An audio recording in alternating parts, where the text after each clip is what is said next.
Lift up your voice and let's go before him in thanksgiving. Inua sauti yako tuende mbele zake kwa shukrani. Father, we thank you. Baba, tunakushukuru. On this last day of the 7-day fast, midst of the year fast, Katika siku hii ya mwisho ya mfungo katikati we ya mwaka. celebrate you for bringing us again here. Tunakusherehekea kwa kutuleta tena hapa. Thank you for the first service. Asante kwa ibada ya kwanza. Thank you for these great men and women and Asante kwa children, watu hao wakuu Lord, that you have brought to worship with us. ambao umewaleta waabudu pamoja nasi. Thank you for everyone that is here today. Asante kwa kila mmoja aliyeko hapa leo. Thank you for answer prayers. Asante kwa majawabu ya maombi. We can only pray, we cannot answer prayers. Tunaweza kuomba tu, hatuwezi kujibu But you are maombi. God only that heareth prayers. Lakini wewe ni Mungu pekee usikie maombi. We give you all the glory. Tunakupa wewe utukufu wote. Somebody lift up your voice and appreciate him. Inua sauti yako, mshukuru Mungu. Give him all the praise and Mpe glory. sifa, mpe utukufu. Give him all the adoration. Mpe adhama zote. You are worthy, Jesus. Unastahili Yesu. Blessed be your holy name. Ibarikiwe jina lako Thank you takatifu. for our business, our Asante career, kwa biashara zetu, all our taaluma, engagement, Lord, these past weeks. majukumu yetu yote Thank you katikati ya wiki. for the previous months. Asante kwa mwezi And uliopita. in this first Sunday of the month of June, we thank you. Tunakushukuru kwa Jumapili ya mwisho wa mwezi wa We are sita. alive today because you kept us. Tuko hai leo kwa sababu umetuhifadhi. Hallelujah. Haleluya. In the name of Jesus Christ, Katika jina la Yesu Kristo. we worship you. Tunakuabudu wewe. If God have heard you since this fasting began, shout a louder Kama Mungu amen. amekusikia tangu mfungo umeanza, sema amina. Wave your hand to Jesus. Funga mikono yako kwa Yesu. Nasema sante.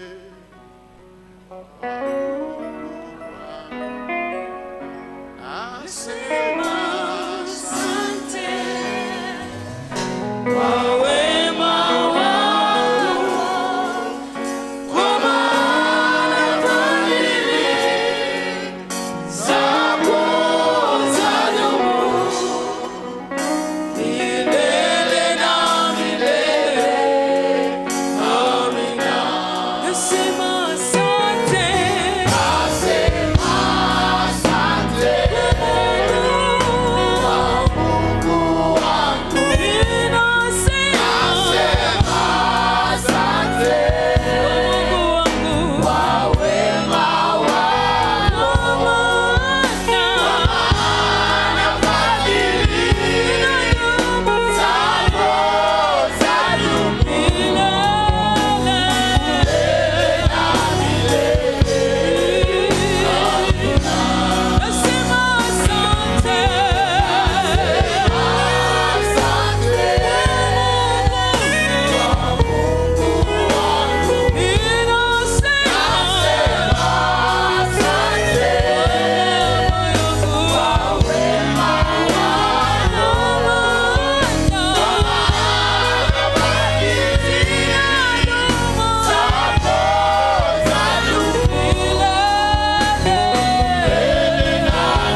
mbele ya watu wote Baba, nitaimba mbele ya watu wako Bwana, kwa maana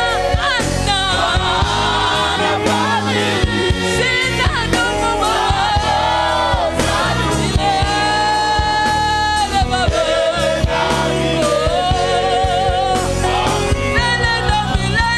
milele Baba, milele na milele Baba,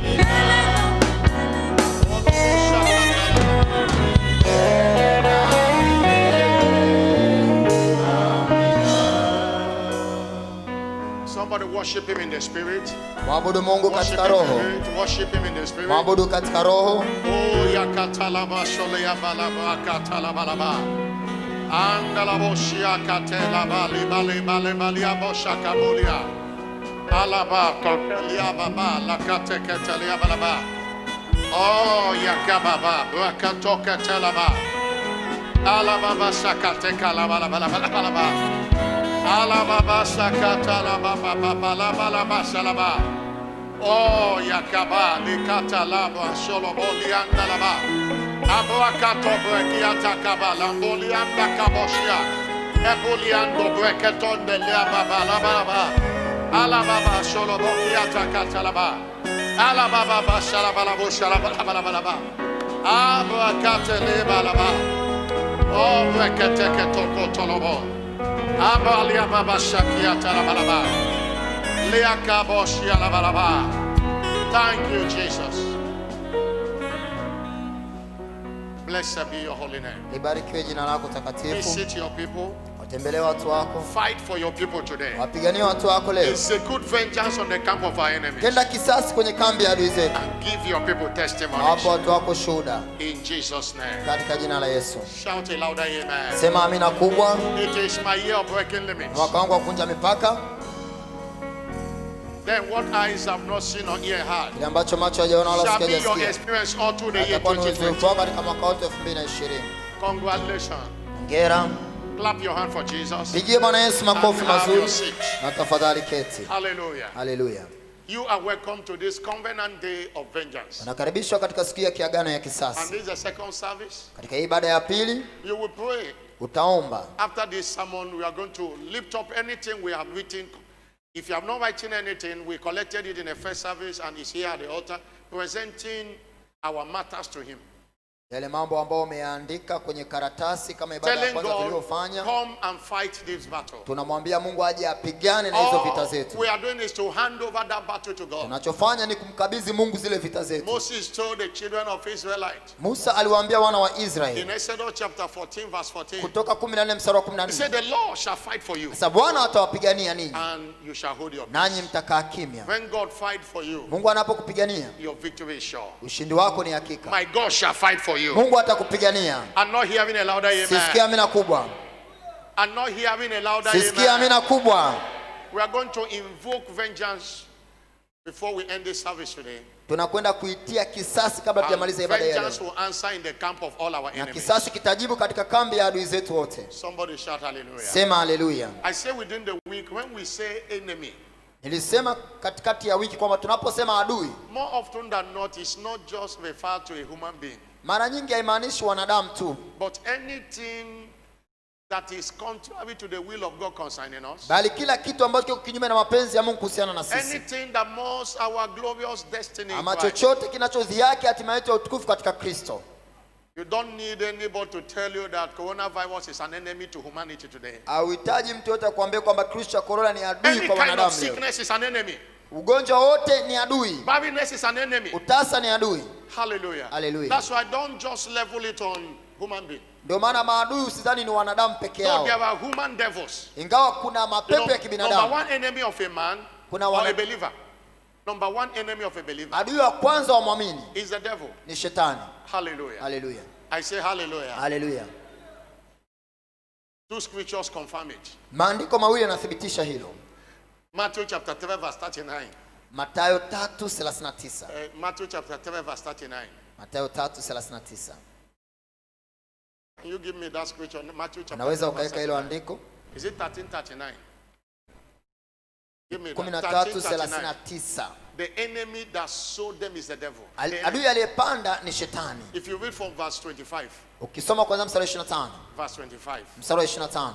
It say, while men slept, wanadamu walipolala, his enemy adui wake came and sowed tares akaja akapanda magugu among the wheat miongoni mwa ngano, and went his way. akaondoka zake. And in verse 39, Mstari wa 39. he said that enemy they talk about is the devil. Asa yule adui aliyepanda tunayemzungumzia ni That is shetani. number one enemy of any believer. Huyo ndo adui wa kwanza wa kila muamini. And in 1 Peter chapter 5 verse 8, confirm it. Petro wa kwanza 5:8 He said, be sober, anasema muwe macho be vigilant, na kukesha, because your adversary, kwa sababu mshtaki wenu, King James used that word, adversary, mshtaki which means enemy. maana yake ni adui. Can you give me in NLT or NIV? Weka katika hiyo tafsiri nyingine.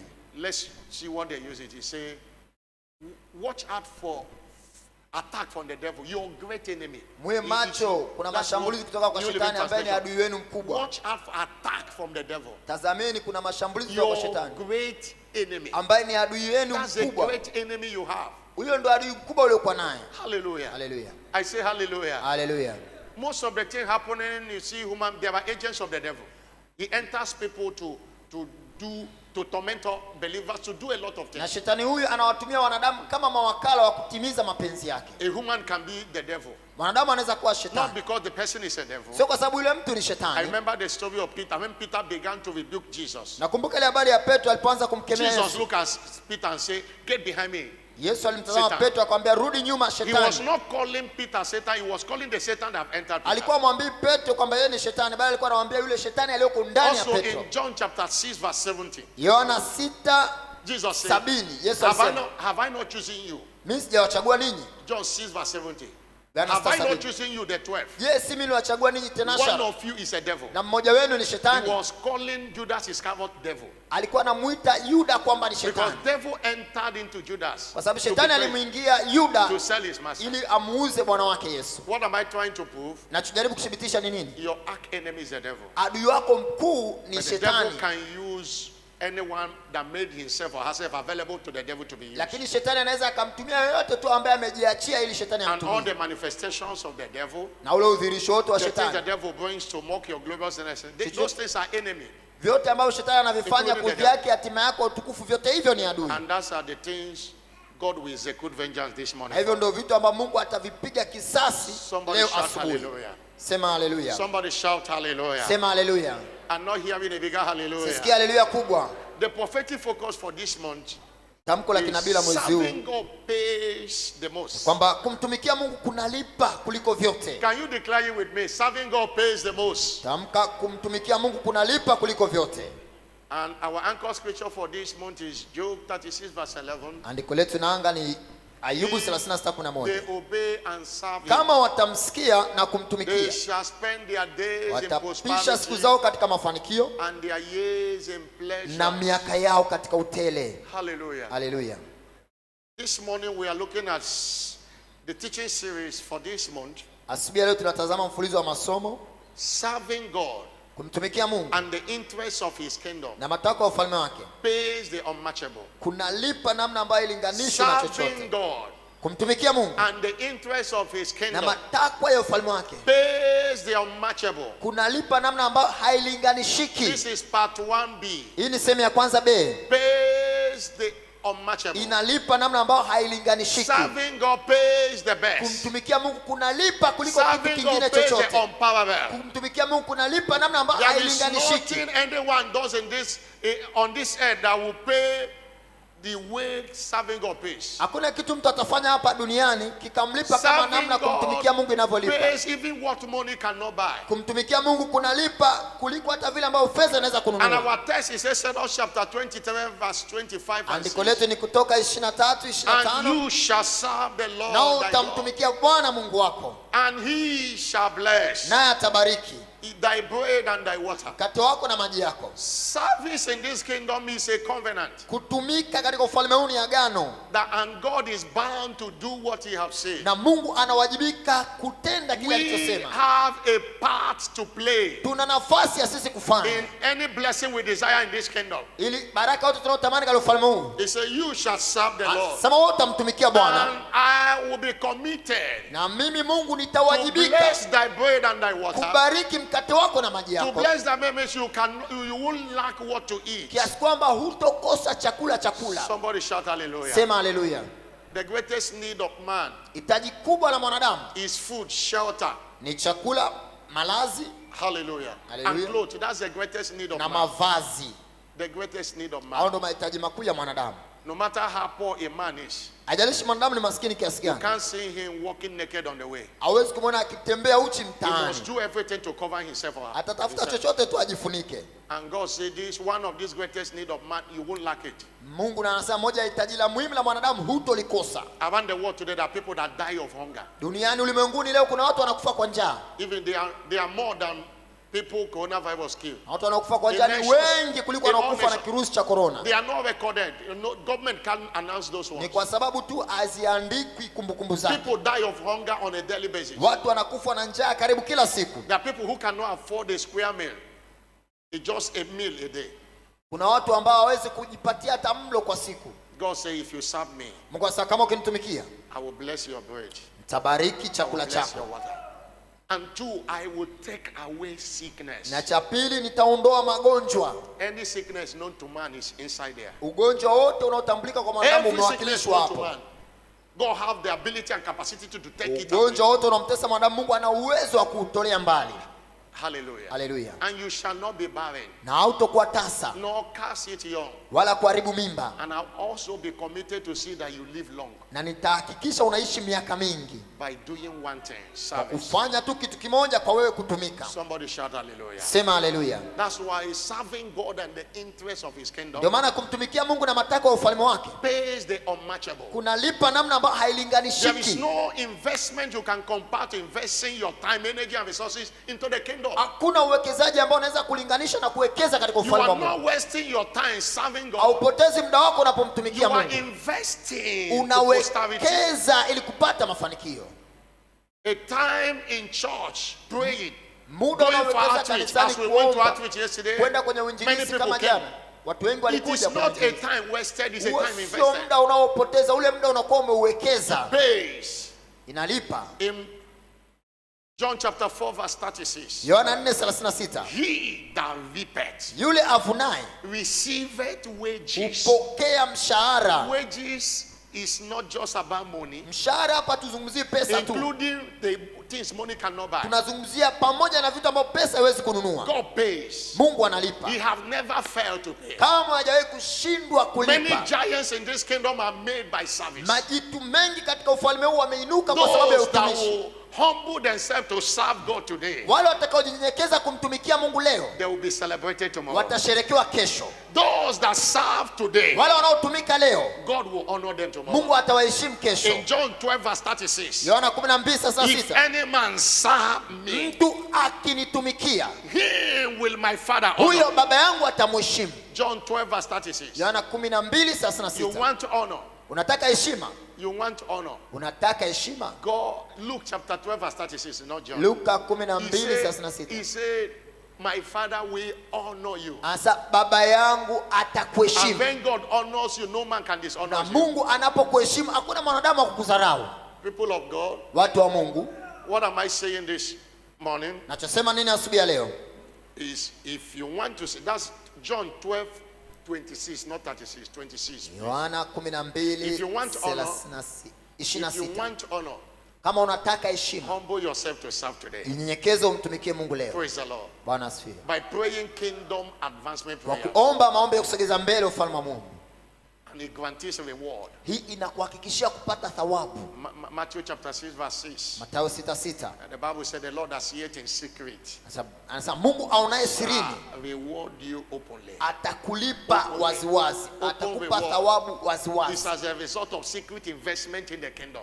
Kupata thawabu waziwazi ni matokeo ya kutumika sirini kwa ajili ya ufalme. Pray as never before. Omba kuliko huko nyuma. You know, serving God through prayers Na hiyo kumtumikia kupitia maombi and fasting. na kufunga. That's what we have done in these 7 days also. Praying every day we are coming. There was not even God's servant didn't put personal supplication. Hicho ndio kitu ambacho tumekuwa tukifanya katika kipindi cha mfungo. Tumekuwa tukiombea ufalme. Let's us engage our time praying for the kingdom. Tulikuwa tunatumia muda wetu kuombea ufalme. Hallelujah. Hallelujah. I say hallelujah. Hallelujah. It's a secret investment. Ni uwekezaji wa sirini. We discovered that serving God is beyond belonging to unity. But you can serve God by praying kingdom advancement prayers. Tunagundua kwamba kumtumikia Mungu ni zaidi ya wewe kuwa kwenye kikundi fulani. Pia inahusisha kuombea ufalme wa Mungu. When I joined this commission many years ago, nilipojiunga na huduma hii miaka mingi iliyopita, what was running was I belong to this unit, I belong to the other unit. Kilichokuwa maarufu kipindi kile ni mtu kusema mimi niko kwenye kikundi hiki na mimi niko kwenye kikundi kile. But things are changing now. Lakini mambo yanabadilika sasa. Majority of testimonies, Shuhuda nyingi are not mentioned. nyingi sana. What is mentioned is I key into operation, come and see. I key into operation by all means, and I brought so number of souls, and God visited me. Wale watu wa shuhuda hawazungumzi tena habari za vikundi, wanasema nilijitoa kwenye operation fulani kwa kutumika kwa juhudi na Mungu akanitembelea kapata ushuhuda wangu. Thank God for belonging to unit and tunamshukuru Mungu kwa wewe kuwa kwenye kikundi. But we have passed that level. Lakini tumevuka hicho We have kiwango. gone beyond that level. Tumevuka juu zaidi ya hicho kiwango. Somebody shout hallelujah. Sema hallelujah. In Luke chapter 2 verse 37, Luka 2:37. a woman, a widow, mwanamke huyu 84 years, mjane wa miaka 84 was in temple day and night, alikuwa hekaluni mchana na usiku, serving God with fastings and prayers. akimtumikia Mungu Night kupitia and day. kufunga na kuomba mchana na usiku. That's why we can serve God through prayers. Ndio maana tunaweza tukamtumikia Mungu kupitia maombi. Prayers. Kupitia maombi We can serve God by reaching out to souls. tunaweza kumtumikia Mungu kwa kwenda kuhubiria nafsi. Hallelujah. And that is the great commission Na hilo ndo agizo kuu that Jesus delivered to everyone born again. ambalo Yesu alimkabidhi kila aliyeokoka. In Matthew 28 verse 18, Mathayo after his resurrection, 28:18 baada ya he said, kufufuka kwake all power alisema mamlaka yote is given unto me in heaven and earth. nimepewa mimi ya mbinguni na And duniani. verse 19, Mstari wa he 19 said, go asa nendeni, ye therefore. nendeni, It's a commandment. ni agizo, And teach all nations, kafundishe mataifa yote, baptizing them in the name of the Father, kuwabatiza kwa jina la and of Baba, the Son, and of the Holy la Ghost, Mwana na Roho Mtakatifu, teaching them to observe all things kuwafundisha kuyashika which I've yote commanded you. ambayo nimewafundisha. Lo, I am with you always, Tazama niko pamoja nanyi even unto the end of the earth. hata miisho ya dunia. And he gave us the Holy Ghost to empower us. Akatupa Roho Mtakatifu ili atutie In nguvu. Acts of Apostles chapter 1 verse 8, Matendo ya Mitume he said, 1:8, you shall receive power mtapokea after the nguvu Holy Ghost is come upon baada ya you. Roho kuajia juu yenu. And you, that power is to witness. Hiyo nguvu ni kwa ajili ya You kushuhudia. shall be my witness both in Mtakuwa Jerusalem, mashuhuda wangu kule in Yerusalemu, Judea, kule in Judea, Samaria, Samaria and utter the uttermost part of the na earth. hata miisho ya dunia. Tanzania is part of that uttermost part. Tanzania ni sehemu ni Every iko nation katika in sehemu ya Africa, miisho ya every dunia. nation in the world that is not mentioned there is part of it. Kila taifa ambalo halijatajwa liko That's sehemu the ya reason miisho ya he gave us dunia. the Holy Ghost. He gave us the Holy Ghost for empowerment to go and witness. Alitupa Roho Mtakatifu ili atuvike nguvu twende tukashuhudie. And Luke chapter 15 verse 16. Luka He 15:16. said, you have not chosen me, Sasa ninyi hamjalichagua but mimi, I have chosen bali you, mimi nimewachagua ninyi and I have ordained you. na nikawaweka, I have empowered you. nimewawezesha. Hallelujah. Haleluya. In this commission now, Kwenye huduma hii you sasa can't be a full-time pastor hauwezi kuwa mchungaji wa kudumu without at least 10 souls you are planted in church. The Back- names and their numbers will be called. mpaka uthibitishe nafsi 10 Because that's zimepanda the first zimethibitika ordination kanisani, God have given to us. kwa sababu huo ndio wito wa The kwanza first ambao Mungu ordination, ametupa.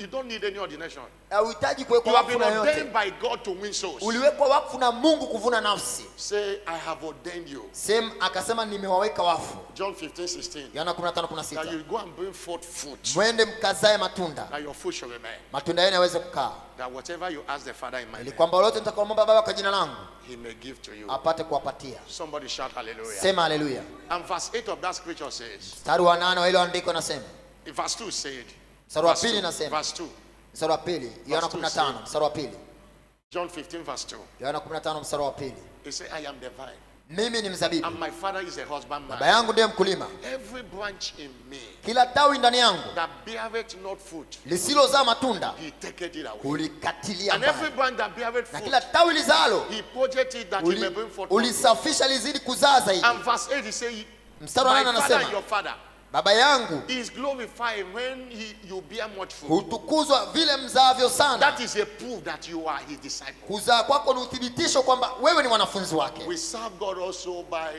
giving our financial resources to the advancement of the kingdom. Tunamtumikia Mungu pia kupitia kutoa pesa zetu kusogeza mbele ufalme wa Mungu. That's the three major ways.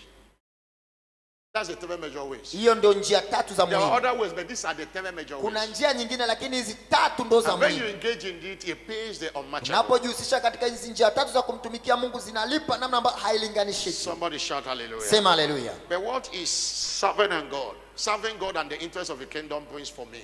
Kumtumikia Mungu na matakwa ya ufalme wake What inaniletea are the nini mimi? blessings? Baraka ninazopata. One, Moja, I look at two in the first service, nitazama mbili baada ya kwanza, and I look at the other two now. natazama mbili nyingine baada It ya pili. confers joy and rejoicing. Kumtumikia Mungu kunatupatia A soul furaha winner na is a shangwe. joyful believer. A soul winner is a joyful believer. Yule mshindi avunaye nafsi ni mshindi mwenye furaha, And every life needs joy. na kila maisha yanahitaji furaha. You know, in Luke chapter 10, verse 17, Luka 10:17. in verse 1, Luke 10, verse 1, he sent them to Luka go and win souls. 10:1 aliwatuma waende wakavune And nafsi. in verse 17, they return with Mstari wa joy 17 wakarejea kwa furaha. and say, even the devil we are subject unto us Wakasema, by hata them. mapepo yalikuwa They yanatutii. return. One of the virtues we need in our journey to greatness is joy. Moja ya kitu tunachohitaji kwenye safari yetu ya kuelekea kwenye ukuu ni furaha. Praise the Lord. Bwana asifiwe. Because Proverbs 17, verse 22. Mithali Say, a 17:22. merry heart doeth good like medicine. Moyo wenye furaha ni bora kama dawa, It doeth good like medicine. unafanya vizuri kama dawa, But a broken spirit dries the bone. lakini roho iliyovunjika hukausha When you mifupa. are joyful, your health springs forth Unapokuwa na furaha, And that joy afya yako comes inatokeza, by winning souls. na hiyo furaha And you inakuja know- kwa wewe kuvuna nafsi. And you know, in Isaiah 12, verse 3, Isaya the Bible 12:3 says, with joy Lesa, kwa furaha shall you draw water mtateka maji out of the well of kutoka salvation. kwenye visima vya wokovu. With joy Kwa furaha shall you draw water. mtateka maji. There are a lot of things you can't get in this kingdom unless you are joyful. Kuna vitu vingi utopata kwenye ufalme huu mpaka uwe na furaha, Because joy attracts the presence kwa of sababu God. furaha inavuta uwepo wa Mungu. Is it Psalm 16 verse 11 or thereabout? He Zaburi said that will show me 16, the path of 11. life. Utanionyesha In njia ya thy uzima. presence Katika there uwepo is wako fullness of joy. kumejaa furaha tele, And in thy right na hand katika mkono there wako wa are pleasures mkuume yako forevermore. mema ya milele. It attracts the presence of God. Furaha inavuta uwepo wa Mungu. Hallelujah. Haleluya. And that's what makes serving God Na hicho ndio kinasababisha kumtumikia and Mungu the interest of his kingdom na matakwa ya ufalme wake pays the unmatchable. kulipa namna ambayo You ilinganishi. know, when you win soul, Unajua, unapovuna nafsi there is joy in heaven. kuna furaha mbinguni, And what you sow is what you will reap. na kile unachopanda ndio unachovuna. Oh, is it John 15, reading from verse 2? Yohana 15 John 15, reading from verse 2. No, not 15. John 17, reading from verse 2. Can you give me John 17? 17 kuanzia mstari wa pili. Okay. Verse 21. Verse 21. I will get the scripture. Verse 5 I think. Hallelujah. Haleluya. I say hallelujah. Haleluya. Where the Bible says Biblia inasema there is joy in heaven over one soul that repents. kuna furaha mbinguni nafsi moja itubupo. And if there is joy in heaven for winning soul, Kama kuna furaha mbinguni, verse there 7, is no how. hakuna namna, There is no how hakuna namna that you will not experience joy on earth. kwamba hautafurahia furaha hapa duniani. That's Luke 15 verse 7. Luka 15:7. Hallelujah. Haleluya. I'm not hearing a bigger Sisikia hallelujah. haleluya kubwa. Number 2 thing, Kitu cha pili, serving God and the interest of his kingdom brings to you. kumtumikia Mungu na matakwa ya ufalme wake kuna kuletea nini? It engenders supernatural fruitfulness. Kuna kuingizia ule uzao wa kiungu. Fruitfulness. Uzao wa kiungu. You know, you are giving birth in the kingdom when you are winning souls. Unajua, unapovuna nafsi unakuwa unazaa kwenye You ufalme. can even birth souls through prayer. Unaweza ukazaa nafsi kupitia maombi. Because Isaiah 66 verse 7 and 8, Isaya 66:7 na 8. who have seen such a thing? Who Nani have ameona such a thing? jambo kama hili? Shall the earth be meant to bring forth Nchi yaweza at once? kuzaliwa mara. But as soon as Zion travailed, Mara tu Sayuni alipoona utungu, she brought forth her alizaa watoto wake. she brought forth her children. Alizaa watoto wake. When we travel in prayer, Tunapokuwa na utungu we katika give maombi, back to children, spiritual tunazaa children. watoto wa kiroho. And that engenders any kind of fruitfulness. Na hiyo hupelekea kupata uzao wote tunaohitaji. Fruitfulness we are talking about is beyond fruitfulness of the body. Uzao tunaoongelea hapa ni uzao zaidi ya uzao wa mwili. A hand can be barren, Mikono inaweza ikawa tasa, and anything it touch it dies. kwamba kila unachogusa Business can kinakufa. be barren, Biashara no inaweza fruit ikawa at all. tasa, haileti faida. That's why all one fruitfulness Ndio maana hapa tunazungumzia uzao wa pande is zote. one of the things we enjoy Ni moja ya kitu tunachokipata when we engage in kingdom stewardship. tunapojitoa katika utumishi wa You ufalme. shall serve the Lord thy God. Utamtumikia Bwana Mungu He will wako, bless your bread and water. atabariki He will maji take yako na away chakula sickness. chako, ataondoa You magonjwa, shall not be barren, hautakuwa tasa nor cast it young. wala kuharibu mimba. Fruitfulness. Uzao, Everyone desired fruitfulness. kila mtu anatamani uzao, His ability to reproduce. ni ule uwezo wa kuzalisha, That thing in your hand can multiply. kwamba kilichoko mkononi mwako kiweze kuongezeka. If you don't want to be stagnated, Kama hutaki kudumaa, serve. tumika. Somebody shout hallelujah. Sema haleluya. I'm not hearing the bigger Sisikia hallelujah. haleluya kubwa. In the first service, we look at that is you secure favor Kwenye and ibada ya also it kwanza tuliangalia guarantees your faida present hizo life. za kutumika, tulisema inakupa But kibali, what- inakupa maisha marefu.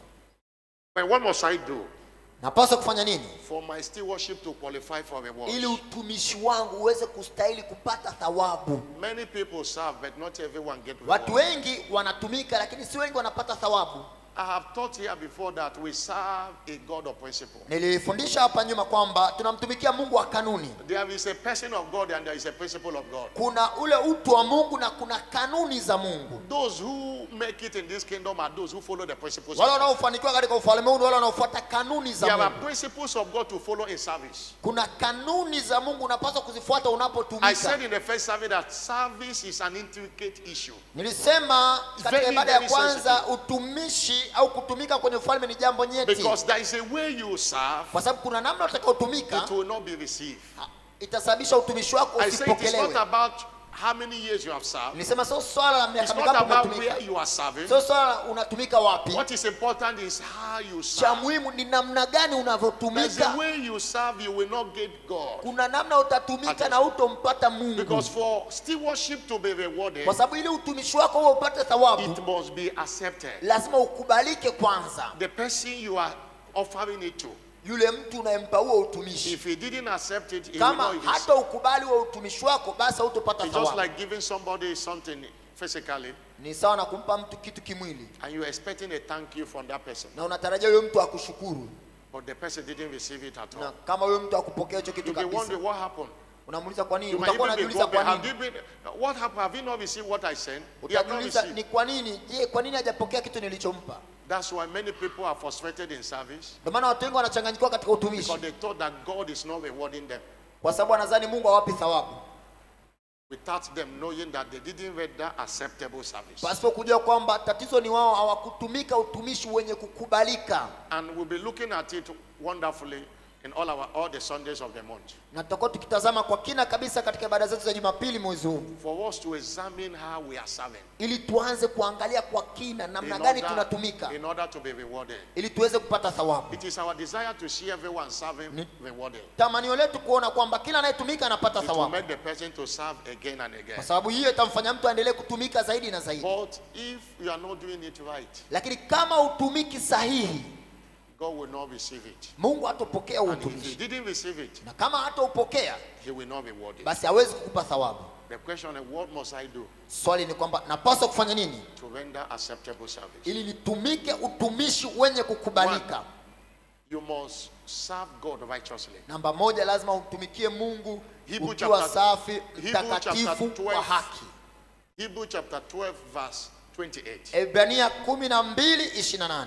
Wherefore we receiving the kingdom Ikiwa tumepokea ufalme which cannot be moved, usioweza kutetemeshwa, let us have grace hivyo tupokee neema whereby we may serve God ili tuweze acceptably, kumtumikia Mungu kwa kukubalika, with reverence kwa kutetemeka and au godly fear. kicho na kwa hofu. The fear of God must be in place before service will be received. Hofu ya Mungu inapaswa kuwepo kabla utumishi wako In the first hujapokelewa. service, I said service is like an offering, Kwenye ibada ya kwanza nasema kutumika ni kama and it sadaka, must be done in na righteousness. lazima uitoe sadaka yako kwa ukiwa safi. According to Malachi chapter 3 verse 7, Malaki 3:3.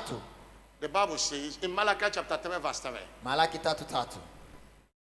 he said, he shall sit as a refiner and the purifier of silver, Atakaa kama yule mwenye and he kusafisha shall fedha, purify the sons of Levi, atawasafisha wana wa Lawi, purge them as gold and silver, atawasafisha kama vile that they asafishavyo may dhahabu, offer unto the Lord an offering of righteousness. ili waweze kumtolea sadaka Verse katika 4. haki. Verse 4. Mstari wa 4.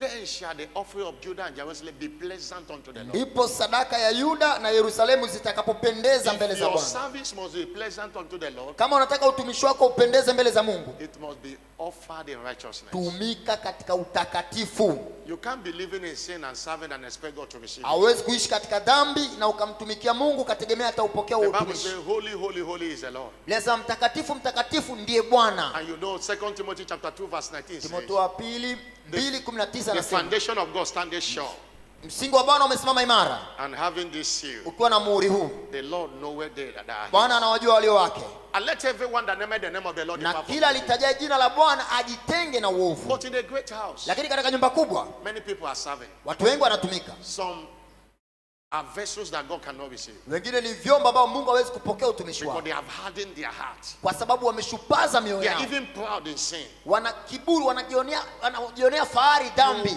You can't bribe God with your service. Hauwezi kumpa Mungu rushwa kupitia utumishi No wako. scripture cancels the other one. Hakuna andiko linalofuta andiko jingine. Somebody shout hallelujah. Sema haleluya. And God's servant will always tell us that all scripture is valid for all times. Mtumishi wa Mungu atawaambia maandiko yote ni kwa ajili ya kutumika You nyakati can't zote. bribe God to forget for you not to be righteous because you are serving. No. Hauwezi ukampa Mungu rushwa akapokea utumishi wako Serve usiokuwa na In utakatifu. righteousness. Tumika katika usafi, katika utakatifu. Otherwise, God will not receive your La service. sivyo Mungu hatopokea utumishi wako. Number 2, Namba 2, how do I serve? natumikaje? Serve God. You must. It's a must. You must serve God faithfully. Unapaswa kumtumikia Mungu kwa uaminifu. 1 Corinthians chapter 4 verse 2. Wakorintho wa kwanza 1 Corinthians chapter 4:2. 4 verse 2. Wakorintho wa kwanza 4:2.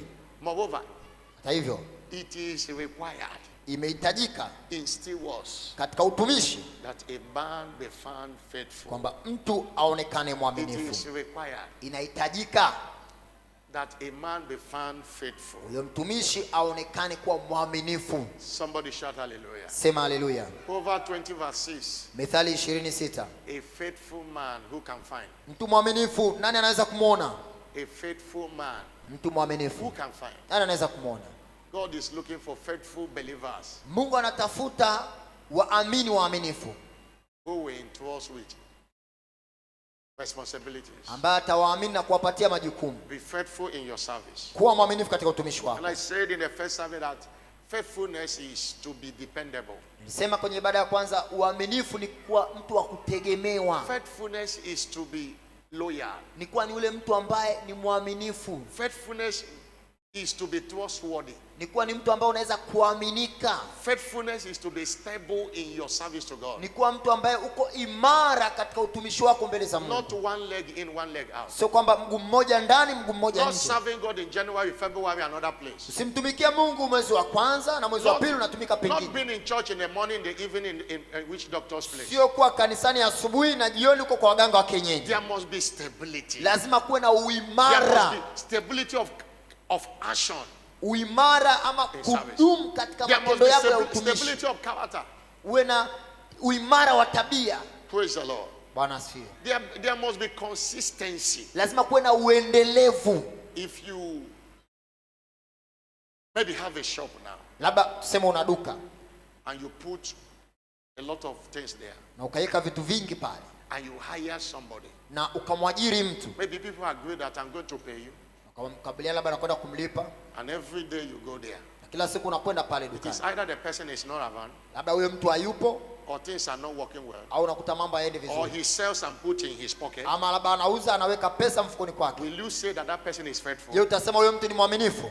You will even sack him. Inawezekana hata ukamfukuza kazi. Nobody will harbor unfaithful person. Hakuna mtu atakayemkumbatia mtu ambaye Nobody si will mwaminifu. reward unfaithfulness. Hakuna mtu atakayempa thawabu mtu ambaye si That is mwaminifu. the way God sees us. Ndio namna Mungu anavyotuona sisi.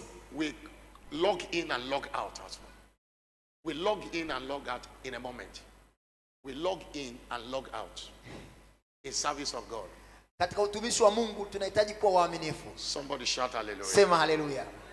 Faithfulness is to be reliable. Are you Uaminifu reliable? maana yake ni kuwa mtu wa kutegemewa. God wants your reliability more than your capacity. Mungu anahitaji uwe ni mtu wa kutegemewa kuliko uwezo uliokuwa nao. I said in the first service that it's better for a believer to be reliable and not capable than to be capable and not reliable. Nilisema kwenye ibada ya kwanza ni bora muamini akawa hana uwezo lakini anategemewa, ni mtu wa kutegemewa, kuliko kuwa una uwezo, una ujuzi lakini sio mtu wa kutegemewa. Praise the Lord. Bwana asifiwe. I say praise the Lord. Bwana asifiwe. Be trustworthy. Kuwa mtu wa kuaminika. It is not only faithfulness is a virtue that can promote you anytime. Uaminifu ni nguvu ambayo inaweza kukuinua muda wote na wakati wote. The Bible told us a story in Luke chapter 19 verse 17. Biblia inatuambia habari katika ile Luka 19:17. Luke 19 verse 17. Luka He 19:17. said unto him, well, thou good servant, because thou have been faithful in a very little, thou have authority over sentences. Vizuri mfanyakazi mwema au mtumwa mwema, kwa vile umekuwa mwaminifu katika lilo dogo, uwe na mamlaka juu ya miji 10. The one that was unfaithful, his own talent was collected from him and gave to the one that is faithful. Yule ambaye alikuwa si mwaminifu, talanta yake alinyang'anywa akapewa yule ambaye ni mwaminifu. In Luke chapter 16, Luka 16, if you read it from verse 1 to 12, mstari wa kwanza mpaka wa 12. he said there was a certain rich man. Kulikuwa na mtu fulani tajiri. He has a steward.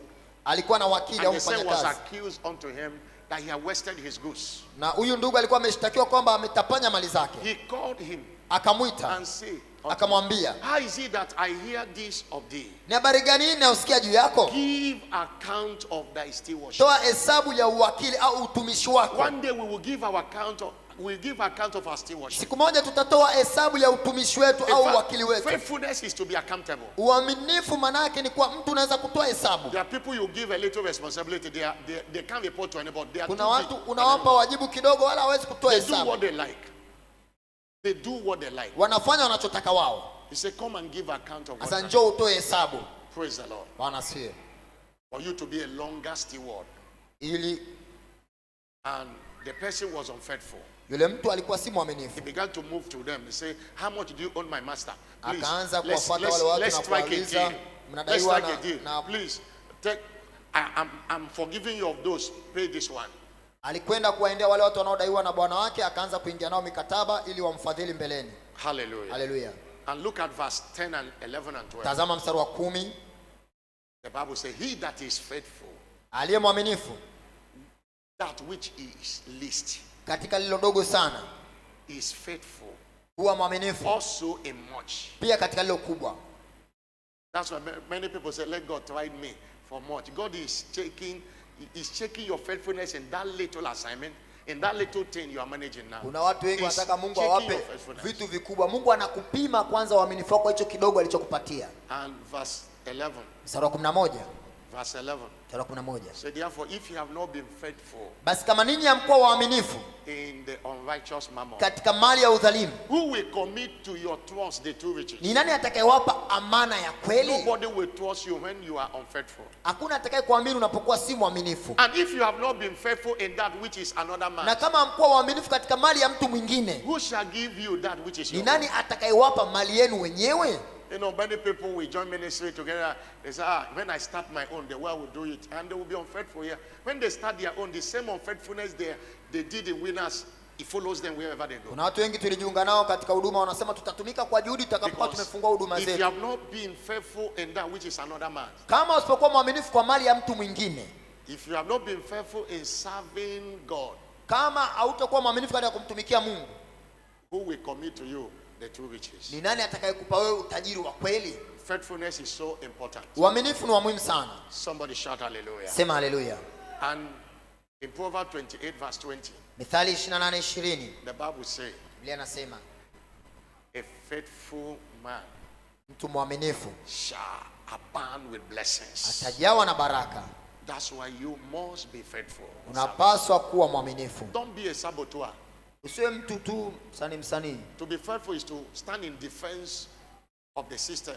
Kuwa mwaminifu ni kusimama Or the leadership kutetea of the ile system. kazi ama ofisi unaofanya kazi. Hallelujah. Don't be Hallelujah. serving God and believing God to be blessed here, shouting the loudest amen in the prayers here, and outside there, you are number one gossiper against the church. Usiwe ni mtu ambaye hapa kwenye maombi unasema amina kubwa, lakini ukienda nje That is unaiponda hypocrisy. huduma. That is hypocrisy. Huo ni unafiki. Such people cannot be blessed here. Watu kama hao hawezi kubarikiwa. Because what you attack, Kwa sababu kile Or talk unachokishambulia you can't be blessed in that. hawezi kubarikiwa kupitia hicho. Be faithful. Kuwa mwaminifu. Somebody shout hallelujah. Sema haleluya. I'm not hearing a bigger Sisikia hallelujah. haleluya kubwa. Number 3 Namba 3. is you must serve God from the heart. Unapaswa umtumikie Mungu kutoka moyoni. You must serve God from the heart. Unapaswa umtumikie Mungu kutoka moyoni.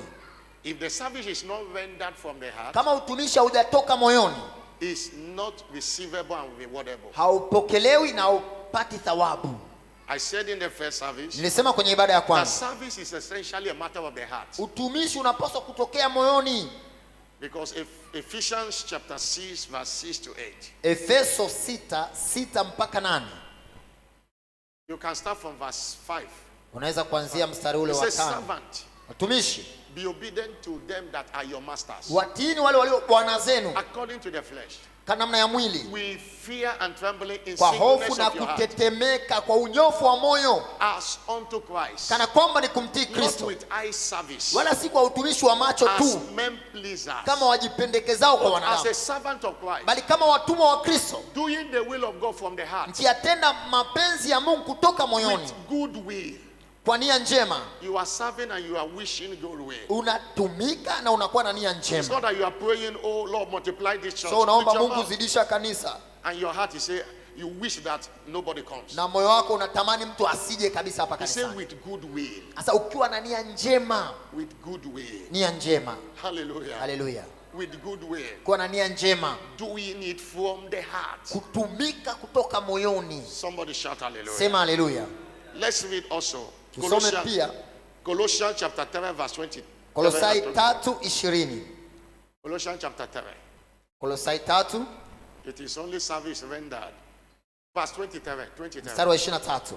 Rendered from the heart that command Na reward. ule utumishi tu unaotumika kutoka moyoni ndio unaleta thawabu. Church, let's read it together. Kanisa, tusome kwa pamoja Kolosai 3:23. Let's read it together. Tusome kwa pamoja. Whatever Lolote you mfanyalo do it lifanyeni heartily, kwa moyo as to the Lord, kama kwa Bwana, not wala not si unto men. kwa wanadamu. You are not serving Oyedepo. Au mtumikie Oyedepo, You are not serving resident pastor. au or mtumiki anybody. mchungaji kiongozi hapa.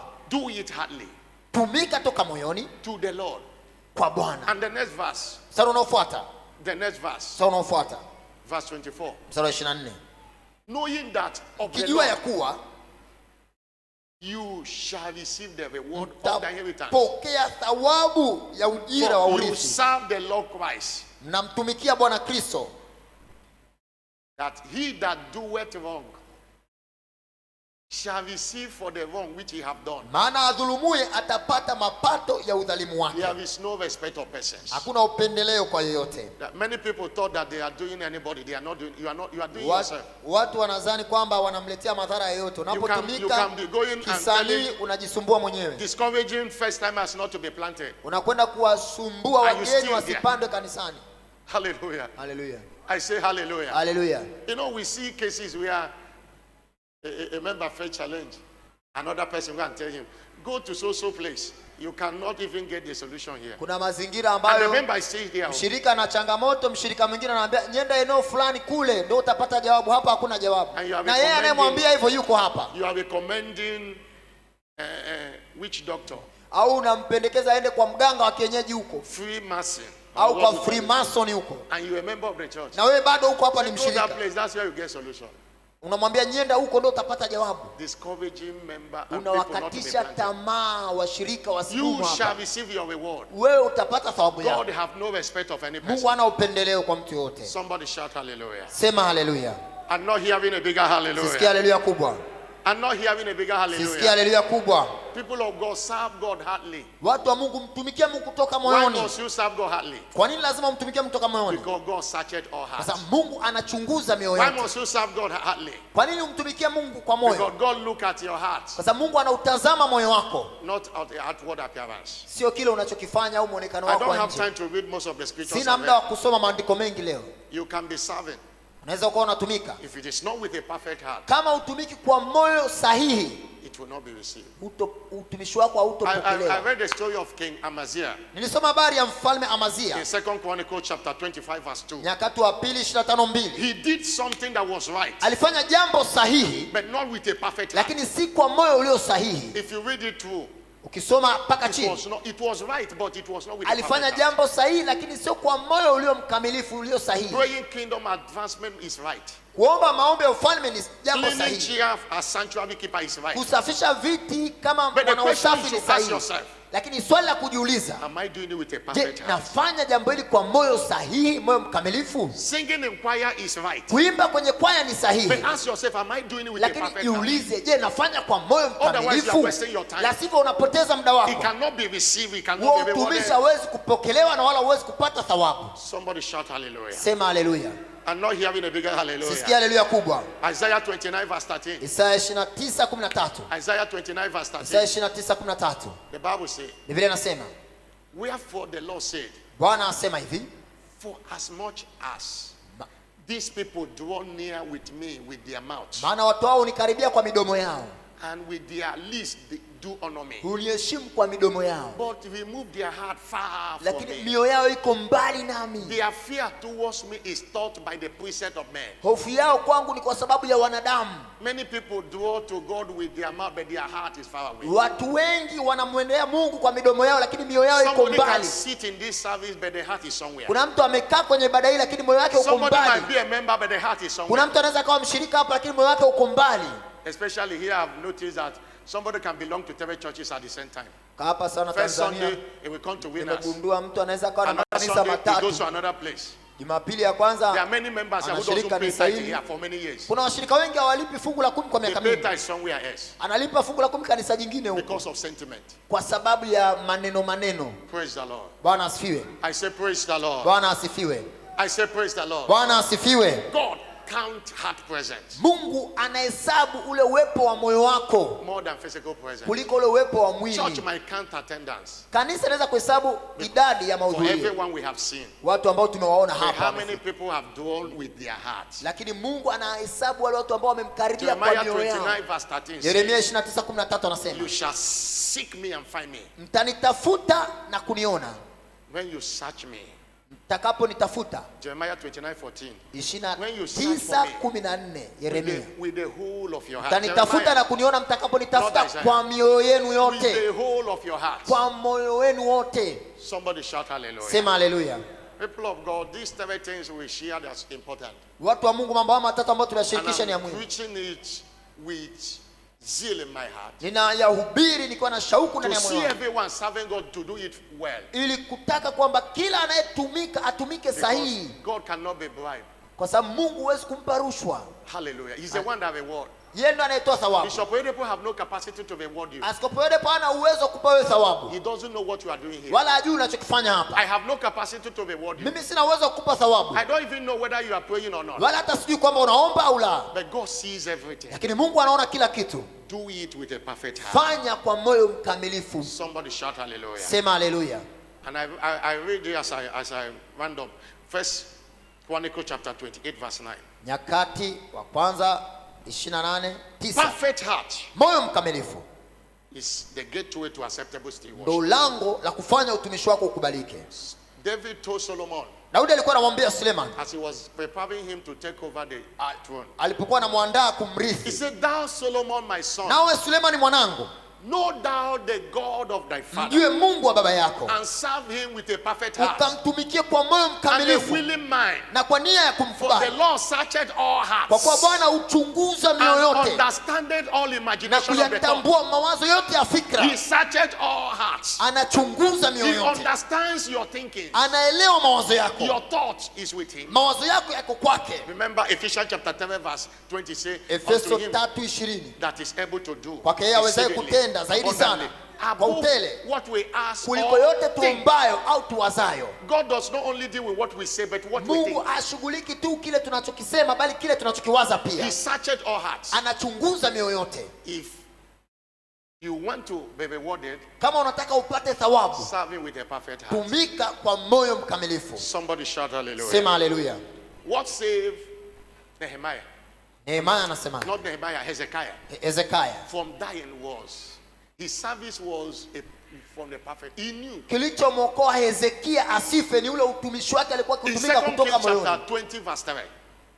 Mfalme wa pili When he was 23, told, prepare your house, you are going to die. alipoambiwa andaa njia zako unakwenda kufa. Look at the words of Hezekiah to God. Tazama namna ambavyo He Hezekia said, alikwenda I mbele za Mungu. beseech thee, O Lord, Ninakusihi Bwana, remember now kumbuka sasa how I have walked before namna thee nilivyoenenda mbele zako in truth and with a kwa perfect heart. kweli na kwa moyo mkamilifu, And I have done that which is good in na thy sight. nimefanya yapendezao machoni pako. Hezekiah well saw. Hezekia akalia mbele za And Mungu. God called Isaiah and said, go Mungu and tell him, akamwita Isaya akamwambia, rudi I've added 15 more years. mwambie nimemwongezea miaka You 15. can't serve with perfect heart and not know. Hawezi kutumika kwa moyo mkamilifu And na you wewe mwenyewe can't serve with usijue, evil heart and not know. na hawezi kutumika na moyo mbovu na usijue.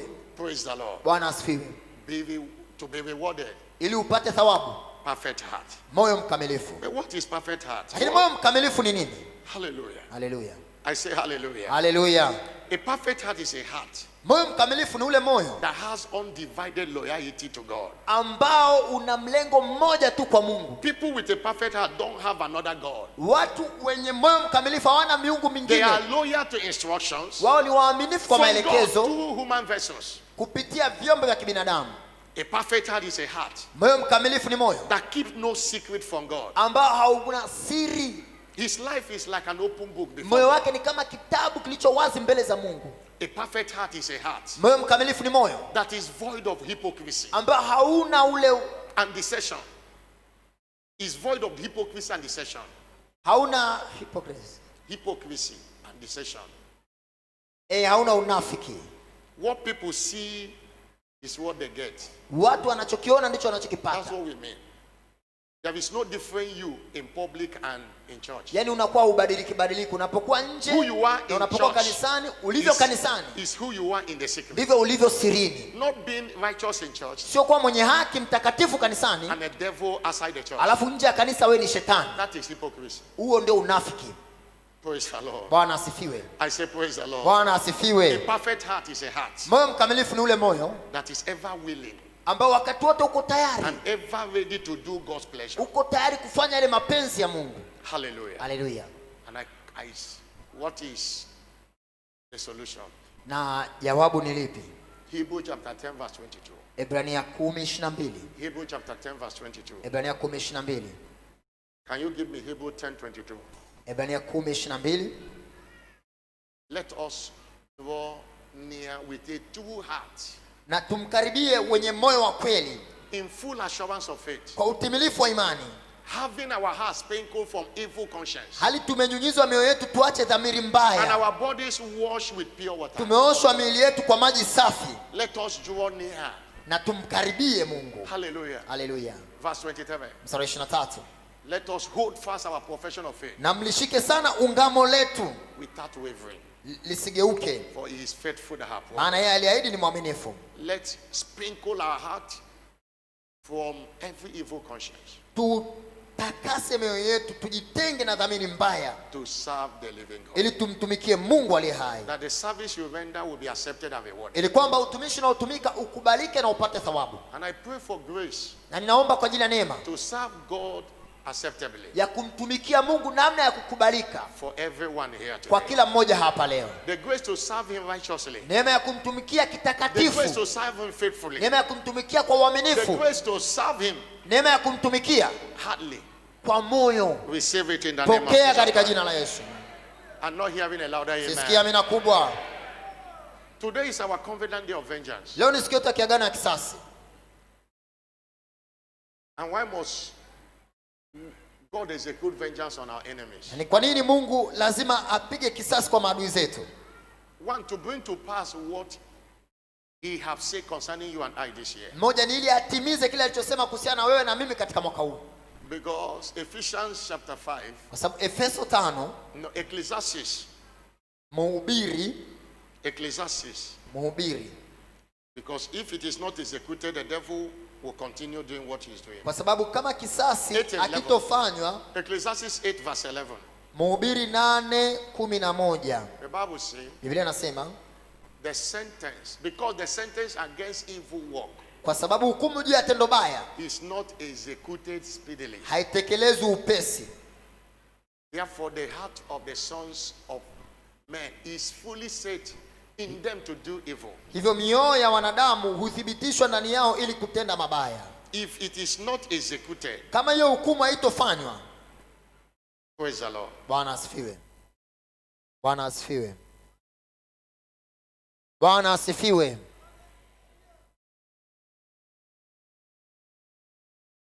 What am I saying, people of God? Nachosema ni nini, watu wa Mungu?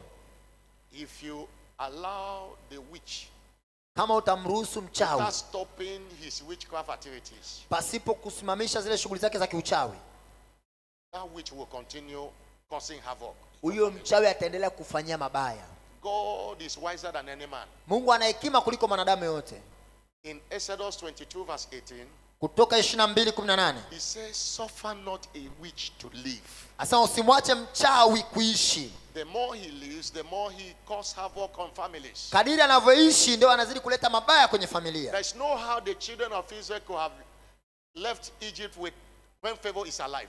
God Hakuna knew that. namna ambavyo wana wa Israeli wangeweza kuondoka Misri wakati Farao akiwa yuko hai. God introduced a lot of plague. The more he introduced plague, the heart of Pharaoh was hardened. Mungu alileta mapigo mengi sana kule Misri. Kadiri anapoleta mapigo, moyo wa Farao unazidi kuwa mgumu. And in Exodus chapter 12 verse 12, Kutoka 12:12 God said, I will pass over the land of Egypt Mungu asema tonight, nitapita juu ya nchi ya Misri and I will usiku wa leo. smite all the firstborn, Nitapiga wazaliwa wa kwanza, both man and beast, wa wanyama na wanadamu. and all the gods of Egypt, Na and I miungu will yote execute ya judgment. Misri nitaipa hukumu. The day God executed judgment on Pharaoh, Siku Mungu alipowapa hukumu, that was the day hiyo ndio ilikuwa Pharaoh siku was in a hurry to tell the ambao children of Israel. Farao aliwasukuma wana wa Israeli kwa haraka waondoke. Hallelujah. Haleluya. Because the subject of vengeance Kwa sababu hili somo la kisasi have been a subject of controversy for people who doesn't understand the ways of God. limekuwa ni somo lisiloeleweka kwa watu ambao hawazijui njia za Mungu. Hallelujah. Haleluya. I say hallelujah. Haleluya. I'm not hearing a bigger Sisikia hallelujah. haleluya kubwa. The God is a refiner's fire, Mungu ni Mungu ambaye ni moto wake unateketeza, and is also na pia the consuming fire. ni moto wake unakula. He said, I am the God that killeth and maketh alive. Asa mimi ni Mungu ninayeua na ni Mungu ninayefanya kitu Hallelujah. kuwa hai. Praise the Lord. Bwana asifiwe. I say praise the Lord. Bwana asifiwe. Vengeance is a vital aspect of God's end time agenda. Kisasi ni eneo muhimu katika mpango wa Mungu wa mwisho katika nyakati hizi. And we serve a God of vengeance. Tunamtumikia Mungu wa kisasi. In Psalm 94 verse 1, Zaburi 94:1. the Bible said, O Lord God, to whom vengeance belongeth, show thyself. Mungu wa kisasi, Mungu wa kisasi uangaze, jionyeshe. To whom vengeance belongeth, show thyself. Mungu wa kisasi uangaze au jidhihirishe. Hallelujah. Haleluya. And as I conclude now, Napohitimisha sasa, know this, tambua hili, that God will never arise to execute vengeance until we invoke it. Mungu hatoinuka na kutenda kisasi mpaka sisi tumeomba atende hivyo. On a covenant day like this, Katika siku ya kiagano kama hii, responsibility is placed on us wajibu unawekwa kwetu to call him to arise. kumwita Mungu ainuke. That was what the psalmist did in Psalm 94. Hicho ndio mwanazaburi alifanya kwenye Zaburi ya Lord, 94. vengeance belongs to you. Kisasi ni cha Mungu, Show thyself. ambaye jionyeshe. And look at verse 2. Tazama mstari wa pili. He said, lift up thyself, thou judge of the earth. Mwenye kuhukumu nchi ujitukuze, Render every word to the proud. wape wenye kiburi stahili He zao. asked God, God, how long shall the wicked? Alimuuliza Bwana, Bwana hata lini wasio haki? How long shall the wicked triumph? Hata lini wasio haki How watashangilia? long shall they utter and speak high things? Je, wote watendao uovu watatoa And maneno all the workers of iniquity bold na themselves. kusema majivuno na kufanya kiburi? And he said, they break in pieces the people. Wanawatesa watu wako, And oh Lord, they afflict thy heritage. wanautesa urithi wako, They slay the widow and the stranger. wanamuua mjane na mgeni, They murder the fatherless. wanamfisha yatima, wanamuua yatima. And they say, Nao the husema Lord shall not see. Bwana haoni, Neither shall the God of Jacob Mungu regard wa it. Yakobo afikiri. It was a prayer of the psalmist to God. Lilikuwa ni ombi la mtunga zaburi kwa Mungu. Hallelujah. Haleluya. We need to declare what we want before God will take over. Tunahitaji kutamka tunachokitaka kabla Mungu hajaingilia I kati. gave an example of Apostle Paul Nitoa invoking mfano vengeance on Elymas wa mtume in Acts Paulo chapter 13 verse 7. alipotoa kisasi juu ya Enima. Elymas was trying to, Apostle Paul was preaching a deputy. Mtume Paulo alikuwa And anahubiri Elymas was there for the man not to surrender to na Jesus. Enimas alikuwa pale kumshawishi yule mtu asimpokee Kristo. Apostle Paul, filled with the Holy Ghost, Mtume Paulo alikuwa amejaa Roho Mtakatifu, look at him and call him the child of the devil. akamtazama akamwita mwana wa uovu, And declared mwana wa that he should shetani, be blind. akamtamkia uwe And kipofu, Elymas was blind that na time. Enima akawa kipofu siku ile. Hallelujah. Haleluya. Who made him blind? God. Nani alimfanya kuwa kipofu? Ni Because Mungu. Apostle Saul said, the hand of God is upon you now, Alimwambia mkono wa Bwana uko juu yako and you shall be blind. na utakuwa kipofu. And the man was blind. Na ule Enima akawa kipofu. If Apostle Paul didn't declare it, Kama mtume Paulo asingetamka, Elymas will succeed with the deputy Enima angefanikiwa kumshawishi yule mtu asimpokee and Kristo, go another place. na angeenda tena mahala He pengine, might even form a gang to stop Christianity, na yeah, ingewezekana akaunda kundi la to kupinga persecute the Ukristo, church. kutesa kanisa. But he left there blind. Lakini aliondoka pale akiwa kipofu. And the Bible didn't tell the story again whether he recovered, Biblia haituambii kama alipona tena ule ukipofu au la, because Apostle Paul knew how to evoke vengeance. kwa sababu mtume Paulo alijua namna ya kukiitia kisasi cha Mungu kitende kazi. Nobody will do it for you. Hakuna atakayekutendea hilo. You hand over that battle to God. Unaikabidhi hiyo vita kwa Mungu. Vengeance is part of God's righteousness. Kisasi ni sehemu ya haki ya Mungu We are in kutendeka. the days of his vengeance. Tuko katika nyakati za kisasi cha Mungu, And he is here today to execute vengeance na yuko hapa leo kutenda kisasi upon all your enemies. dhidi ya maadui zako wote. Somebody say amen. Sema amina. Stand up on your feet. Simama kwa miguu yako. Simama kwa miguu yako. Kanisa wote tusimame. Lift up your voice and appreciate him. Inua sauti yako, mshukuru Mungu. Lift up your voice and appreciate him. Inua sauti yako, mshukuru Mungu. Somebody blessed today, shout hallelujah. Amebarikiwa, sema haleluya. Somebody blessed, shout hallelujah. Amebarikiwa, sema haleluya. Lift up your voice Inua sauti yako, and appreciate him. mshukuru Mungu. Blessed be your holy name. Barikiwe jina lako We are takatifu. going to invoke vengeance now Tunakwenda kuitia kisasi sasa. as it concerns you. There are battles you have been fighting. Kuna vita ambavyo umekuwa ukipigana. They are your current battles. It looks as if I've gone, another time it comes again. Vita nyingine unaona zinatokea mara kwa mara, inaonekana kama imeondoka, mbeleni tena You inajirudia. can't understand them. Uzielewi The zinakuwaje. wisest thing to do Jambo la hekima la kufanya is to hand over that battle to ni God. kuikabidhi hiyo vita kwa Mungu. Be wise like Jehoshaphat, Uwe na hekima kama Yehoshafati, who 7 nations came against him. ambaye mataifa matatu yaliinuka kinyume naye. He told God, our eyes is upon you. Akamwambia Mungu, macho yetu yako kwako. They handed over the battle to God. Alikabidhi ile vita kwa Mungu, And God executed vengeance on the 3 countries. na Mungu akatenda kisasi katika yale mataifa matatu, None of them escaped. na hakuna hata taifa moja liliokoka. It is wisdom to follow suit. Ni hekima kufuata mfano wa namna hiyo. If you have written anything, bring it Kama out. umeandika chochote unataka vifanywe kisasi, kitoe. Well, the one in first service is here. We are presenting it to God. Yale yaliyoandikwa ibada ya kwanza And kwa you know, ajili ya kufanywa kisasi I've been here yamekusanywa, yako hapo mbele. for 2 years plus now. You have Nimekuwa never- hapa kwa zaidi ya miaka you miwili have, and I preach here every Sunday. na nahubiri hapa kila You Jumapili. have never seen me do what I did. Hujawahi here. kuona You have nikifanya never- hili ninalolifanya leo hapa, And I didn't plan to do it. na wala sikupanga kufanya. Hallelujah. Haleluya. I didn't plan. Most of the things we do is not a plan. It is what you are inspired to do by the Holy Ghost. Vitu vingi tunavyofanya sio kwamba tunakuwa tumepanga, lakini tunakuwa tumeongozwa na Roho Mtakatifu. Hallelujah. Haleluya. I shared a testimony last Sunday where when I told people to come with apple. And Nilitoa that woman, 10 ushuhuda years of barrenness, Juma- destroyed by eating that apple. Nitoa ushuhuda Many Jumapili people miss their iliyopita. blessing because of disobedience. Mtu alikuwa na A utasa wa simple miaka instruction 10 you can obey. kwa ile maelekezo ya kula apple. God can give instruction Akapata because of mtoto you. And wake. if you didn't obey it, you miss the blessing. Mungu anatoa maelekezo kwa ajili yako, usipotii unakosa baraka. I've never collected any paper from you and put it in on the Sijawahi altar. kamwe kukusanya And I never karatasi done kutoka it kwako na anywhere, kuweka Pastor. I've madhabahuni. never done it Na wala anywhere. sijawahi kufanya huko kote nilikochunga. Somebody shout hallelujah. Sema haleluya. If you have eaten something, Kama umeandika vitu ambavyo vinahitaji vifanyike kisasi, bring it out. vitoe sasa. The battles you want to hand over to God, Yaani zile vita zinazokusumbua The unataka things you want umkabidhi God to Mungu, execute vengeance ziandike for kwenye you. karatasi.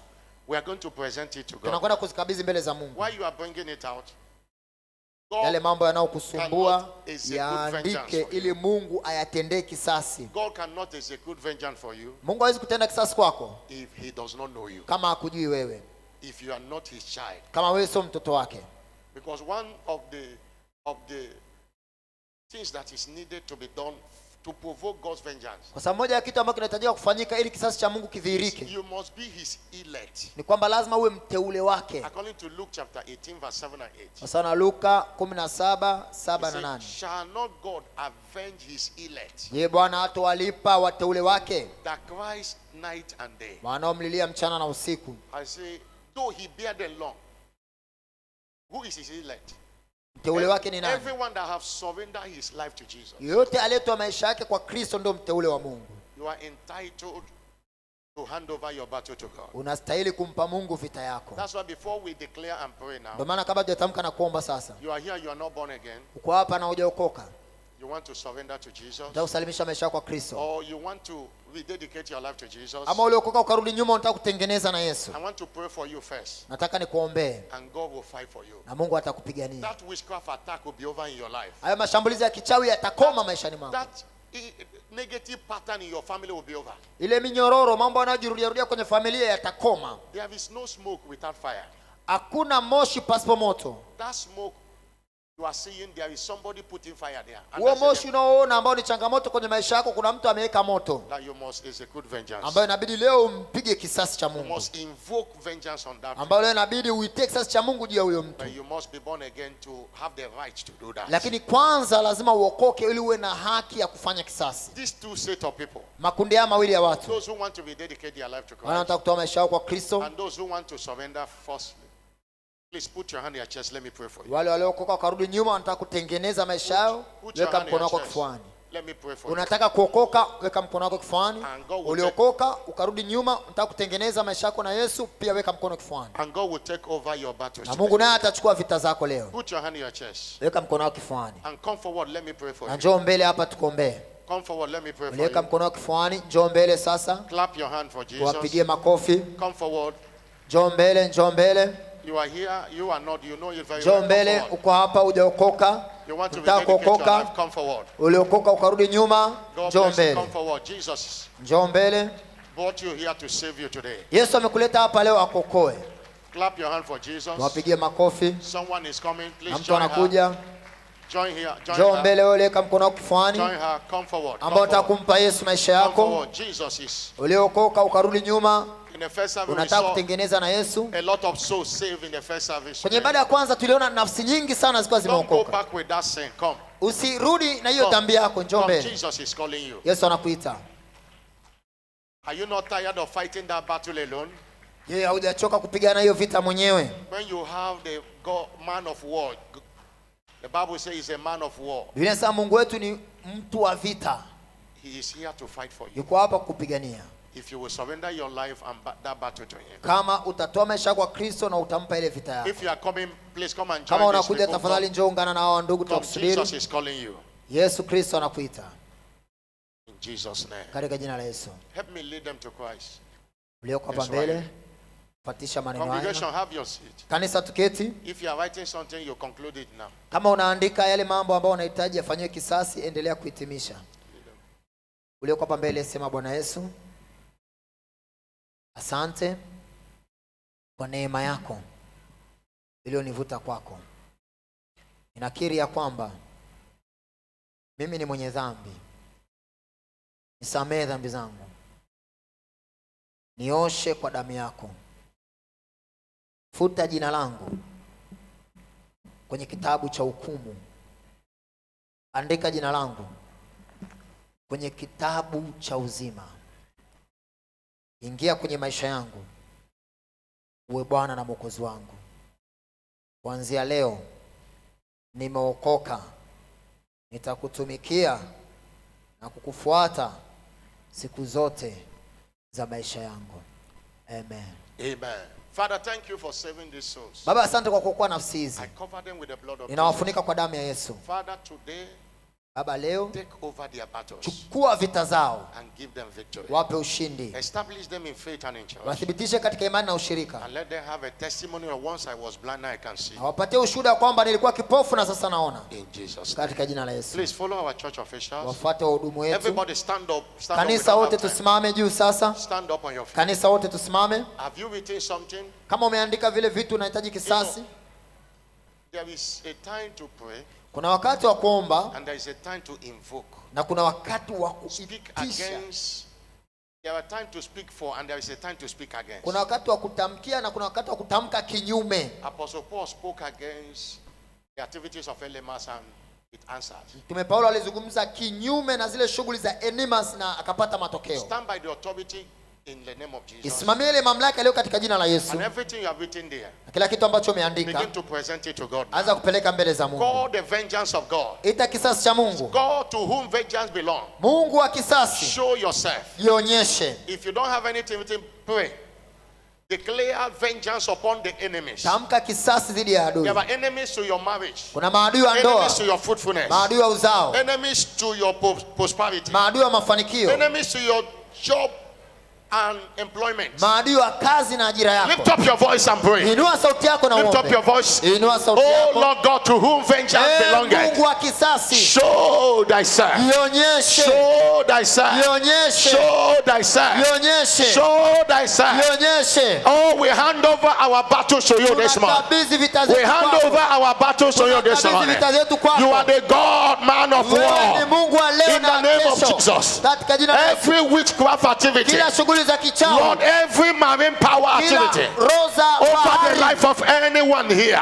kinachozuia Let your maisha vengeance yote. answer. Kisasi chako Let your kijibu. vengeance answer. Kisasi kijibu. Let your vengeance Kisasi answer. kijibu. Let your vengeance answer. Kisasi kijibu. Let your vengeance answer. Kisasi kijibu. Let your vengeance answer. Kisasi kijibu. Is somebody praying at Kuna mtu all? anaomba. Let your vengeance answer. Kisasi chako To kijibu. you vengeance belongs. Wewe Show Mungu wa yourself. kisasi, jionyeshe. Lift up your voice Inua and sauti call for yako. the God of vengeance. Mwite Mungu wa kisasi. Anything sitting on any aspect of your Chochote destiny, kilichokaa kwenye let hatima yako. vengeance answer. Kisasi kijibu. Any sickness and Au disease in ugonjwa your wote life, na udhaifu kwenye maisha I yako. invoke the vengeance of God Naita now. kisasi cha I Bwana. invoke the vengeance of God Naita now. kisasi cha Bwana.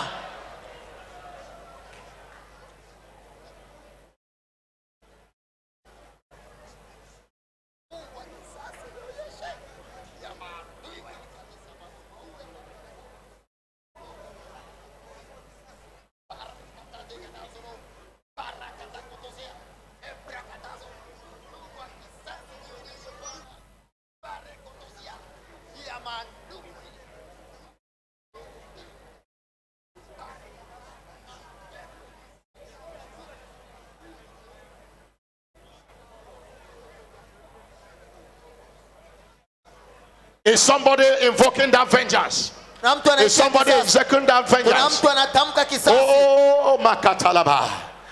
The God of Abraham, Isaac, and Jacob. Jehovah, you are the man of war. Your mercies endure forever and ever. Oh, praise his holy name. You are God of Abraham, oh Isaac and Jacob. Jehovah, you are the man of war. Your mercies endure forever and ever. Oh, praise his holy name. I can see him walking in my favor. I can see him fighting in my battles. I can see him giving him my miracle. He would do what he says he would do. He would do what he promised to do. I can see him walking in my favor. Oh, I can see him fighting in my battles. I can see him Giving him my miracle, he will do what he says he will do. Oh my God, he's a miracle God. Oh my God, he's a miracle God. He has never failed. He will never fail. He will do what he says he will do. I can see him walking in my favor. I can see him fighting in my battles. I can see him giving me my miracle. He will do what he says he will do. Baba God, I believe you. I believe everything where you say. As you talk, amo, you they do, amo. Baba God, oh, I believe you. Baba God, I believe you. I believe everything where you say. As you talk, amo, you they do, amo. Baba God, oh, I believe you. Is somebody declare invoking vengeance? Tamka kisasi, tamka kisasi. Studio, give me Psalm 109. Let me read it. While others are praying, continue to declare. I'm declaring that thing written there. Oh, Bakatalaba. Give me Psalm 109. Zaburi ya 109 studio. Hold not thy peace, O God of my praise. For the mouth of the wicked and the mouth of the deceiver are open against me. They have spoken against me with a lying tongue. They compass me about also with the words of hatred and fought against me without a cause. For my Lord, they are my adversaries, but I give myself to prayer, and they have rewarded me evil for good and hatred for my Lord.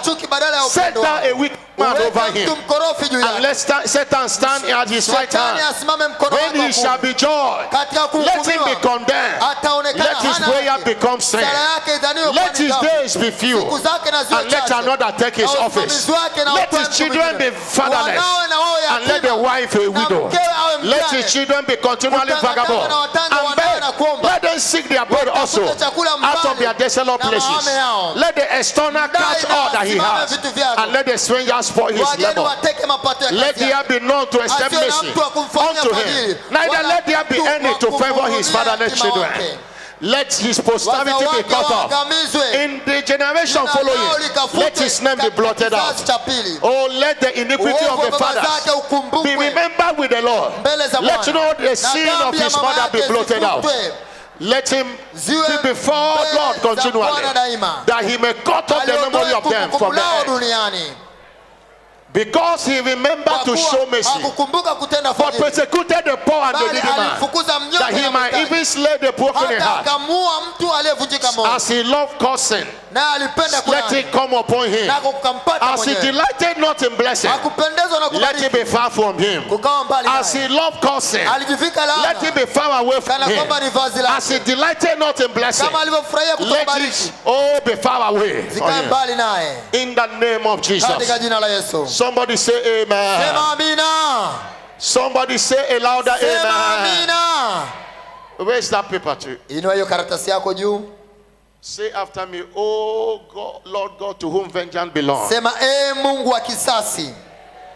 I hand over these battles to you. Nakukabidhi hizi vita. Execute vengeance. Tenda kisasi Upon every enemy of my destiny. juu ya kila adui wa hatima yangu. Everything I have written in this paper. Kila nilichoandika kwenye hii karatasi. Let your vengeance answer. Kisasi chako kijibu. Let your vengeance answer. Kisasi chako kijibu. In the name of Jesus Christ. Katika jina la Yesu Kristo. Raise it up. Inua juu hiyo karatasi. Jesus, as your privileged priest, Yesu nikiwa kama and mtumishi as you wako commanded me niliyependelewa. to do, Kama ulivyoniagiza kufanya. I've not done it by my own power, Sijafanya hili kwa nguvu zangu, but by your instruction. bali kupitia maelekezo yako. As I receive these papers and drop it on the altar, Ninapokea makaratasi na kuyaweka madhabahuni. let your arrow of vengeance Ule mshale wako wa kisasi go forth utoke. and execute vengeance Uende ukatende kisasi. upon the enemies of your people. Ili ya maadui wa watu wako. In the name of Jesus Christ. Katika jina la Yesu Kristo. So shall it be. Ndivyo itakavyokuwa. And I decree over your life Ninatamka juu ya maisha yako that battle kwamba hiyo vita is no more yours. haipo tena, sio That kwako. battle is the Lord. Hiyo vita ni ya Bwana. And God God cannot lose any na battle. Mungu hawezi kushindwa vita And yoyote. that's why I know Ndio maana you ninajua are victorious in the wewe name ni of Jesus mshindi Christ. katika jina la Yesu. The Bible says, suffer not a witch to live. Biblia inasema usimwache mchawi akaishi. Every devil bewitching your destiny. Kila shetani anayeloga hatima Every yako, witch, every witchcraft. kila mchawi activities mshirikina, shughuli za over your kishirikina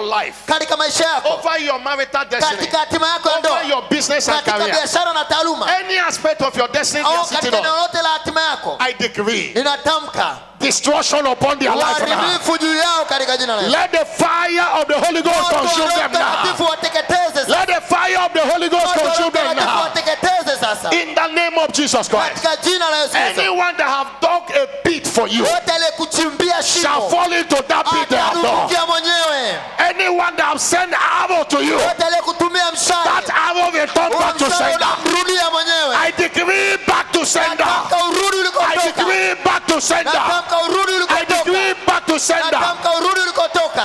Everyone sitting on your file Kila aliyekaa kwenye faili to lako ofisini prevent your promotion. kuzuia usipandishwe That cheo. man, that woman Huyo mtu huyo is mwanamke unseated now in the name of anaondolewa Jesus sasa Christ. kwa jina la Yesu. Any gang up of hell, Kila kusanyiko toka any gang kuzimu, up of kila principalities, kusanyiko la falme any na gang up mamlaka, of human kila devils kusanyiko la wanadamu against your kipepo, life and destiny, kinyume na maisha yako na I hatima, decree, natamka let the fire of the Holy Ghost Roho scatter them now. Mtakatifu wateketeze In the name of katika Jesus Christ. jina la Yesu. Everyone that have vowed Kila aliyeapa in your family, kwenye familia in yako, where you are living, pale unapoishi in anywhere au eneo lolote, that they will not be alive to see you kwamba married. hata kwa hayo wakikuona In ukiingia kwenye the name ndoa, of Jesus Christ of katika jina Nazareth, la Yesu Kristo anatelaye, I decree as they have said it, tunatamka kama walivyosema, let their days with you. zao ziwe chache In the name of Jesus Christ, katika jina la Yesu I Kristo. decree their destruction in the name of Jesus Uharibifu Christ. wao kwa jina la Yesu. Any plan and any plot Kila pango, kila to tego stop your wedding this year, kuzuia ndoa yako mwaka huu it shall not stand. alitosimama, It shall not come to pass. alitotimia. I cancel that plot now in the name of Jesus Tego Christ. kwa jina la Yesu. And I decree over your life, Natamka juu ya maisha as yako, you have desire, kama ulivyotamani, go and get married. nenda kaoe na kuolewa, Go and get married. nenda kaoe na You kuolewa. are unstoppable in the name of Jesus Hauzuiliki Christ. tena kwa jina la Yesu. Any devil, Kila shetani, spirit, husband, mume wa kipepo preventing your concession, anayezuia kupata ujauzito, anything they have done to prevent your concession, chochote walichofanya kuzuia usitunge in mimba, the name of Jesus, katika jina la Yesu, let the vengeance of the Holy Ghost kisasi cha Roho come Mtakatifu upon them now in the iwe name of juu Jesus yao Christ. katika jina la Yesu. Anyone that holding your children in a spiritual realm, Yote anayezuia watoto katika ulimwengu wa by roho, the thunder of the Holy kwa Ghost, radi ya Roho they are Mtakatifu, scattered in the name of Jesus. wanatawanywa kwa jina la Your Yesu. children are released to you Watoto wako now. wanaachiliwa kwako. Go and conceive. Nenda ukatunge Go and mimba. have your miracle Nenda children. ukapata watoto You are kifukizo. unstoppable from Wewe today. hauzuiliki kuanzia In leo the name of Jesus katika Christ. jina la Yesu Kristo. Anyone that have vowed Yote aliyeapa that you must be divorced from that kwamba marriage, ndoa yako that you will not itavunjika, enjoy that marriage, kwamba utafurahia hiyo ndoa, sacrificing in one place another against your anatoa marriage, sadaka za kichawi eneo moja ama jingine. the last they did shall be the last. Sadaka za mwisho alizotoa ndio zitakuwa za As mwisho. the Lord liveth, who I am and Kama who I Mungu serve, aishie, ambaye mimi and ni wake standing na on the shoes of namtumikia, my father Bishop na David simamia Oyedepo, viatu vya babangu Askofu Oyedepo, decree, natamka let them be destroyed now in the name of waharibiwe Jesus. sasa kwa jina la Yesu. Die in the name of Jesus Christ. Wafe kwa jina la Yesu. Die in the name of Jesus Wafe kwa Christ. jina la Yesu. Die in the name of Jesus Wafe Christ. kwa jina la Yesu. And go and enjoy your marriage. Nenda kafurahie ndoa That yako. trouble in your marriage is over today. Masumbuko kwenye ndoa In yamekoma the leo. name of Jesus Katika Christ. jina la Yesu Kristo. I'm not hearing a louder Sikia amina amen. kubwa. I pray for every one here. Namwombea kila mmoja. The Bible says he showed me 4 horns. Biblia sasa ilinionyesha pembe 4. And these horns, I said, these are horns that scattered Judah. Sasa hizi pembe ndo zimetawanya Yuda, That no one lift his head up. kwamba hakuna mtu anainua kichwa chake. Sitting on their finances. Wamesimamia, wanakandamiza fedha zao. They walk like an elephant, eating like an ant. Unafanya kazi kama tembo, unakula kama Because somebody sisimizi, is sitting on their kwa sababu finances. kuna mtu amekalia hatima ya fedha All zao. the connections, nothing will come out of it. Miunganiko yote uliokuwa nao, marafiki uliokuwa nao, upati matokeo. But today, the story is changing. Lakini leo habari inabadilika. Anyone that's sitting on your finances, Yote aliyekalia fedha zako they are unseated in the name of Jesus wanaondolewa Christ. kwa jina la Yesu. Anything they have done Kila kile to walichofanya keep you poor. kukufanya kwa In the maskini, name of Jesus katika Christ, jina la Yesu Kristo, it is nullified now. inabatilishwa sasa, It is nullified inabatilishwa now. sasa, In the name of katika Jesus jina la Christ. Yesu Kristo. All those 4 horns they have released against your finances. Pembe nne zoachiliwa kinyume I nawe. invoke the 4 carpenters Ninaita wale to destroy the 4 horns in the name of Jesus hizo Christ. pembe nne. I decree Natamka your financial open door is now. milango yako ya kifedha imefunguka.